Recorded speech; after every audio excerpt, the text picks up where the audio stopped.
My name is Ghost Guy Daniel, and this is the article from the Ghostwalks website titled Alcatraz Prison Escapes and Ghosts, San Francisco. Alcatraz Prison in San Francisco, California, features some very interesting and darker history.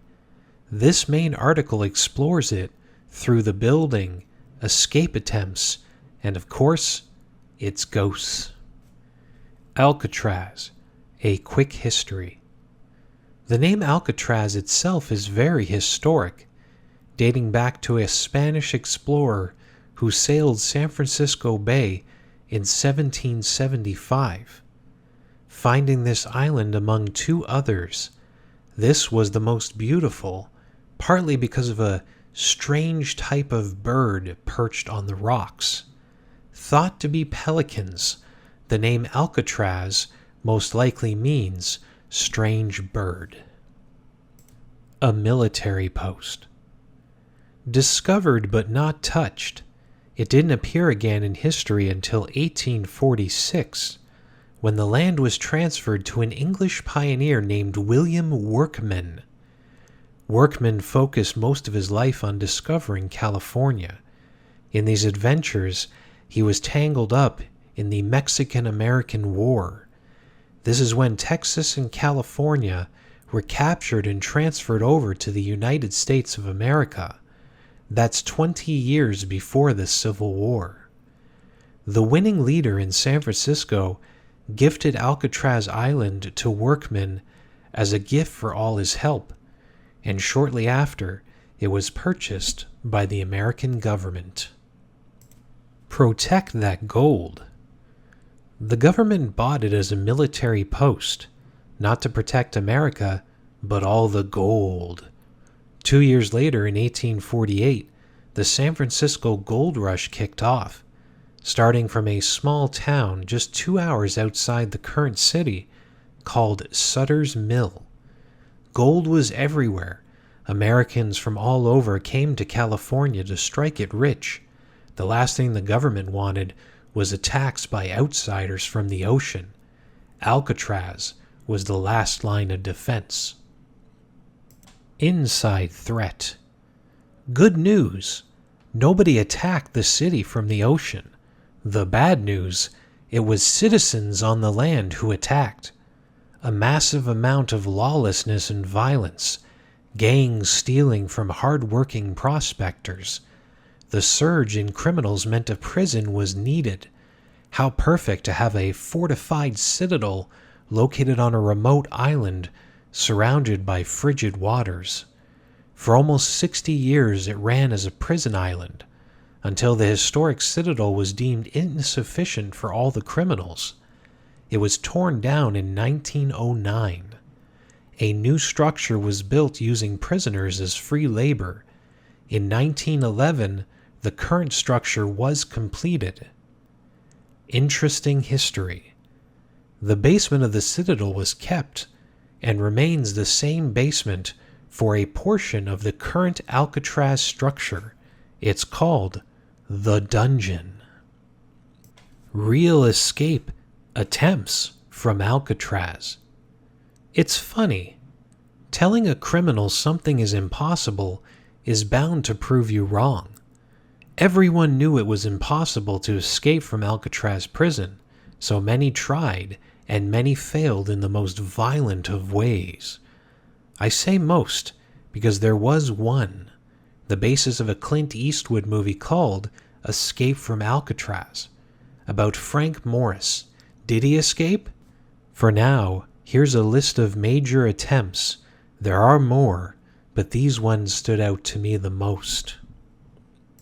The Mail Thief in 1936. Joe Bowers is the first who attempted an escape from Alcatraz, only 2 years after it opened. An Austrian man, he was imprisoned for, quote, robbery of mail, equaling about $16. That's about $365 in 2025. Why end up in Alcatraz for such a small crime? This wasn't his only crime. Many small crimes made authorities see Bowers as a lost cause. He was sentenced to Alcatraz for 25 years. It drove him insane. Other inmates and guards stayed away from Bowers. One reason was the suicide attempts, one time breaking up his eyeglasses and using a shard to slice open his own throat. Didn't kill him. This is why many think his escape was a suicide attempt. Bowers climbed up a gate while yelling he wanted to feed a seagull. The guards screamed for him to stop, but he ignored them.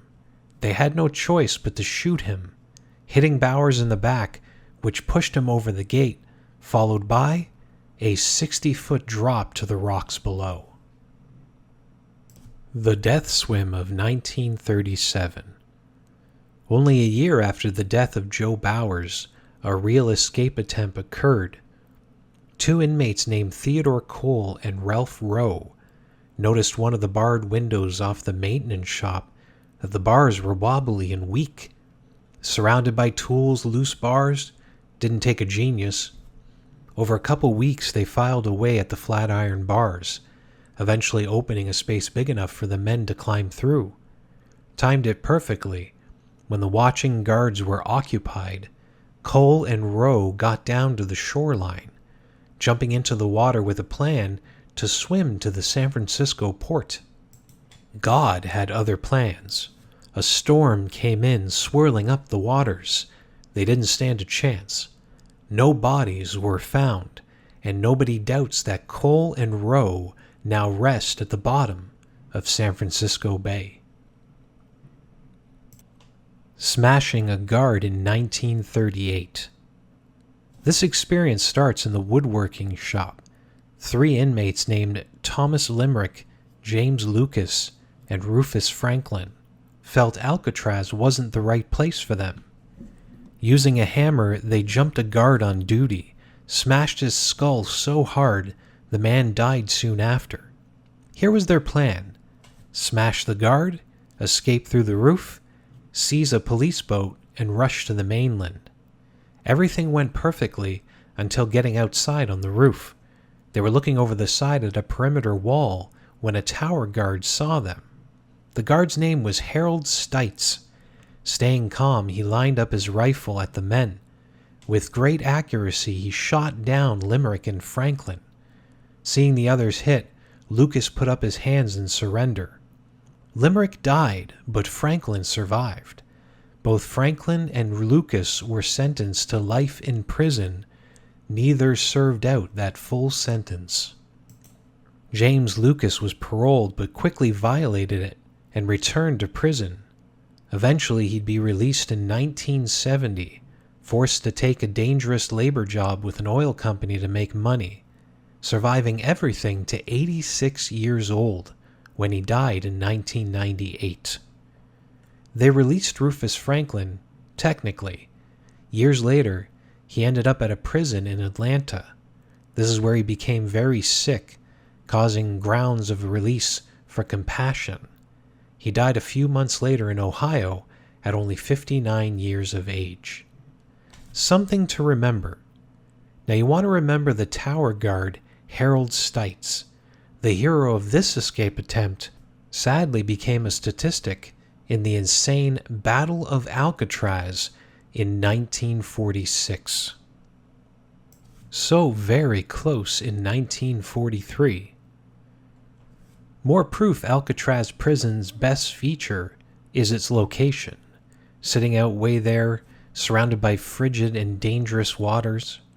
4 inmates named Borman, Brest, Hamilton, and Hunter took guards hostage in the industries area, tied them up, and they worked on dismantling a barred window, getting enough out for the men to climb through. No alarms went off, and this motivated one guard to pull his hands out of the restraints. He ran to the window and screamed to the tower guards.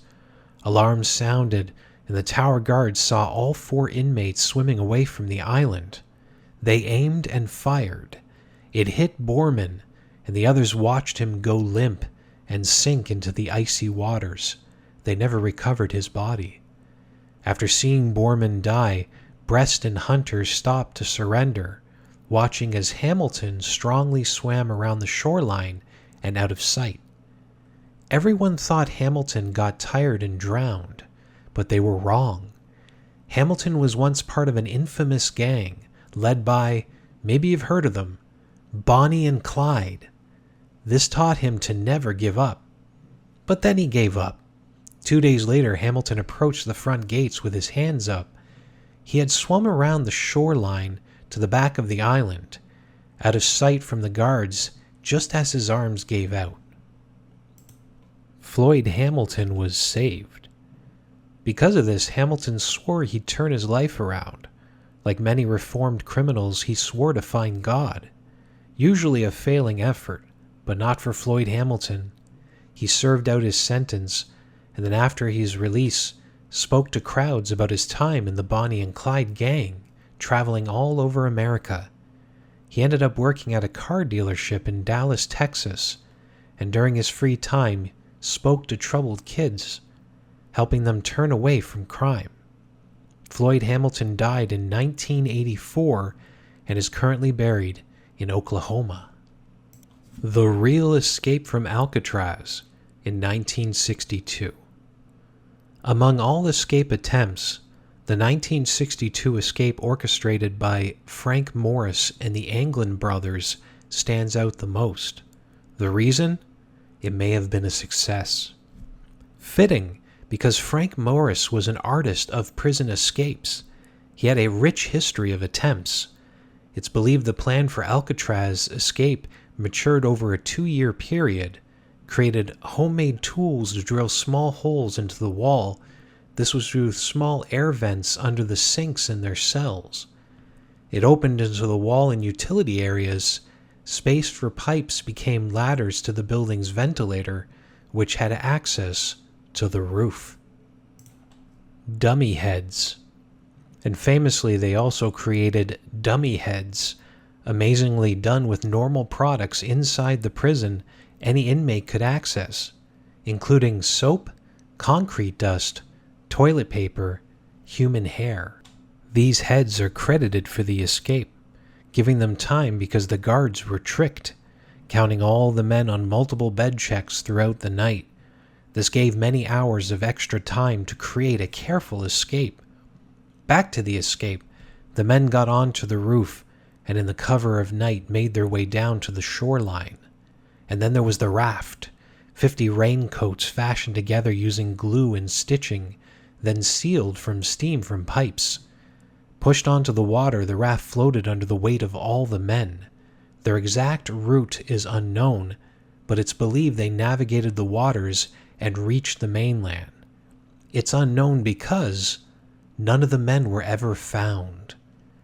However, 3 weeks after the escape, a body washed up along the coast, dressed in blue clothing similar to the Alcatraz inmate uniform. But identification was impossible because it was so rotted. The public believed the body was not one of the escapees, but officials disagreed and were sure the men, including Morris, had drowned. Makes sense they'd believe that, because the alternative meant that they failed. 17 years later, in 1979, the FBI officially closed the case, concluding the men drowned and were dead. However, the possibility that the 3 men survived and started new lives under assumed identities remains a topic of debate and speculation to this very day, inspiring a movie starring Clint Eastwood as Frank Morris back in 1979. Some ghosts of Alcatraz. Among the many ghosts of Alcatraz, the following stand out. They are the man in cell 14D, the Birdman of Alcatraz, a fictional hitman created by a famed psychic, and of course, Al Capone and his beloved banjo. The man in cell 14D. Cell 14D is avoided by many workers in the current historic site, partly due to the ghost being the most infamous in the prison. But it's all from legend, stating an inmate was separated from the others placed alone in cell 14D. And that's where they later found his dead body. That's it.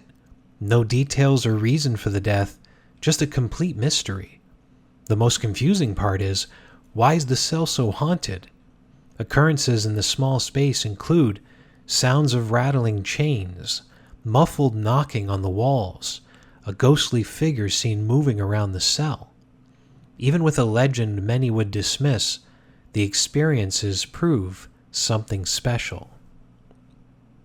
Birdman of Alcatraz. Robert Stroud is the Birdman of Alcatraz, made famous by Burt Lancaster in the 1962 film of the same name. Fun fact, the movie came out the same year as Frank Morris's famed Escape. The Escape in June of 1962, and the movie was released in July. Stroud was a main character in the prison during his time, known for being calm and raising his birds, and saving lives, particularly during the Battle of Alcatraz.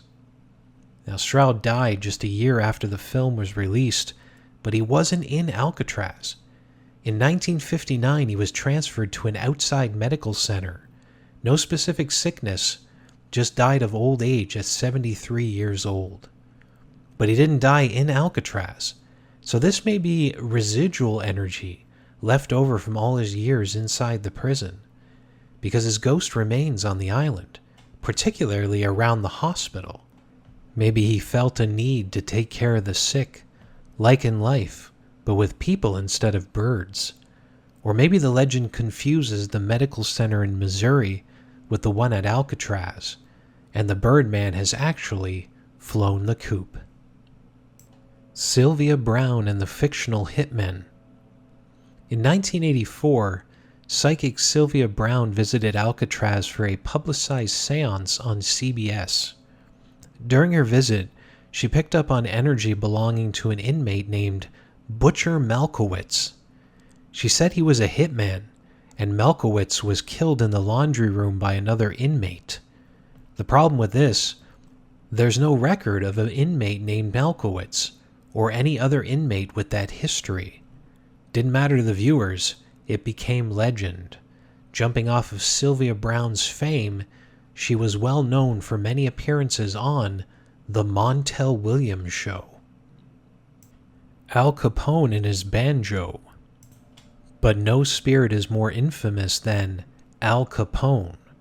The gangster of Chicago's Prohibition was at Alcatraz, about 6 years of peaceful time served before being transferred out. One of the reasons? Publicity, to show off the newly built prison.